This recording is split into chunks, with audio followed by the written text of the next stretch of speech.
नमस्कार. तुम्हालाही वाटते का की तुमचा चेहरा हा कायमस्वरूपी छान आणि ग्लोईंग दिसावा? यासाठी तुम्ही बाहेरचे प्रोडक्ट कितीही वापरलात किंवा महागडे स्किन केअर वापरलात तरीही कायमस्वरूपी ते बरे करू शकत नाहीत. म्हणूनच आज आपण काही घरगुती उपाय बघणार आहोत, तेही पैसे न खर्च करता. तसेच तुमच्या स्किनसाठी हे नैसर्गिकरित्या उपयुक्त ठरणारे असे काही फायदेशीर उपाय आहेत. सर्वात महत्त्वाचे म्हणजे दोन गोष्टी आहेत ज्या आपल्या चेहऱ्यासाठी खूप गरजेच्या आहेत. तो म्हणजे आपल्या चेहऱ्याचा प्रॉब्लेम समजून घेणे व त्यानुसार आपल्या चेहऱ्याला ट्रीटमेंट करणे हे खूप गरजेचे आहे. आणि दुसरी गोष्ट सर्वात महत्त्वाची म्हणजे आपल्या चेहऱ्याला तसेच आपल्या स्किनसाठी योग्य असणारा आपला आहार. कारण आपला आहार देखील आपल्या स्किनसाठी हा महत्त्वाचा असतो. त्यामुळे कोणते पदार्थ खाल्ले पाहिजेत, कोणते नाहीत या सर्वांची काळजी घेणेही तितकेच महत्त्वाचे आहे. हे जर तुम्ही घरगुती उपाय केलात तर याने तुमचा चेहरा उजळणार आहे, तसेच चेहऱ्यावरचे टॅनिंग कमी होणार.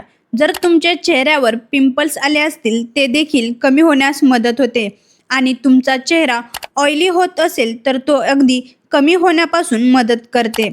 हे जर तुम्ही घरगुती उपाय केलात तर या सर्व गोष्टी तुमच्या कमी होणार आहेत.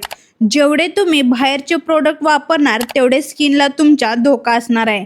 परंतु जर तुम्ही हे घरगुती उपाय केलात तर तुमची स्किन ही आतून रिपेअर व्हायला मदत होते.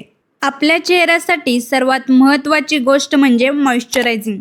फक्त कोरड्या त्वचेसाठी मॉइश्चरायझिंगची गरज असते असे आपल्याला वाटते, परंतु हे पूर्ण चुकीचे आहे.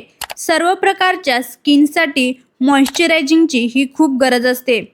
कोणत्याही टाईपचे स्किन असो तिला हायड्रेशनची गरज असते आणि यासाठी कोरफड ही उपयुक्त ठरते.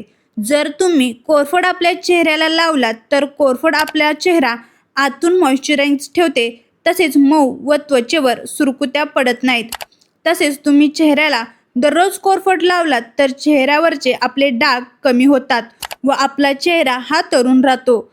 आपल्या चेहऱ्याला मॉइश्चरायझिंग करण्यासाठी कोरफडसारखा दुसरा कोणताही जबरदस्त उपाय नाही. सर्वात पहिला घरगुती उपाय म्हणजे बेसन पीठ. बेसन पीठ हा स्किन केअरसाठी खूप महत्त्वाचा आणि फायदेशीर असतो. विशेष करून बेसन पीठ हा सौंदर्यासाठी वापरले जाते. बेसन पीठ हे तुम्ही कोणत्याही स्किनसाठी वापरलात तरी चालते. बेसन पिठामुळे आपला चेहरा स्वच्छ होण्यास मदत होतो. वाढत्या उन्हामुळे तुमचे जर स्किन काळी पडली असेल आणि जर तुम्ही बेसन पीठ लावला तर तुमच्या चेहऱ्यावरचे टॅनिंग नाहीसे होते. कारण बेसन पिठामध्ये व्हिटॅमिन ई आणि अँटीऑक्सिडंट असल्यामुळे याचा आपल्याला फायदा होतो.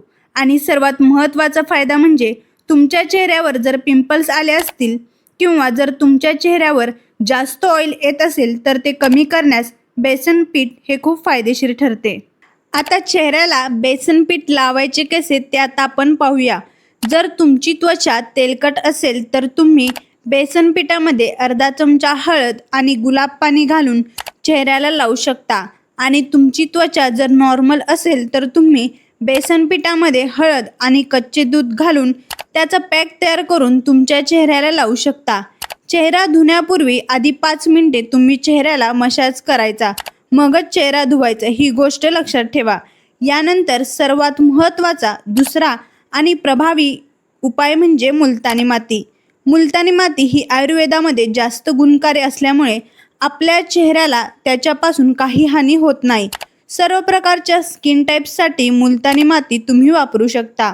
मुलतानी माती जर तुम्ही चेहऱ्याला लावला तर आपल्या चेहऱ्यावरच्या स्क्रबसाठी तसेच आतून आपल्या चेहऱ्याची घाण निघून जाण्यास मदत होते. याचबरोबर मुलतानी मातीमुळे आपल्या चेहऱ्याला एक वेगळाच ग्लो मिळतो. तो तुमच्या चेहऱ्यावरचे एक्स्ट्रा ऑइल हे निघून जाण्यासुद्धा मदत करते.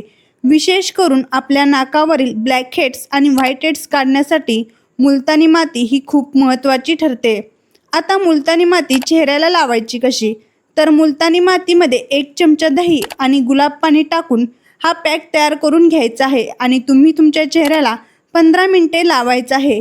यापैकी कोणताही जर तुम्ही घरगुती उपाय केलात तर तुमचा चेहरा आतून रिपेअर होण्यास मदत होतो व तुमच्या चेहऱ्याला एक नॅचरल ग्लो मिळतो. व्हिडिओ जर आवडला असेल तर लाईक करा आणि अशाच घरगुती होम रेमेडीजसाठी आपल्या चॅनलला सबस्क्राईब करायला विसरू नका. धन्यवाद.